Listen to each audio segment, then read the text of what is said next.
Deyəsən vaxt gəlib çatıb artıq, tanımadığım bir çöhrə mənə baxır. Addımlarım ağırlaşır hər keçən gün. Sanki uzaq sahillərə tərəf gedirəm, yorulmuşam bu sonsuz qaçışdan. Hər şey çox sürətlə dəyişir ətrafımda.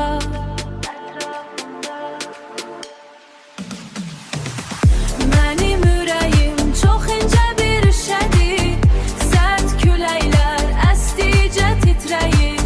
Bu böyük dünyada tək qalsam belə, yenə də dözməyə çalışıram. Zamanın axışında itəmənəm, amma hələ də buradayam.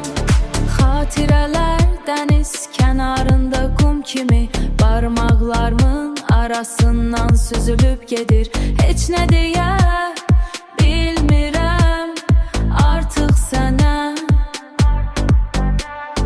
Susmaq ən böyük cavabdır indi bizə. İllərin ağrığı çiyinlərimdədir. Mən sadəcə çiyimdədir.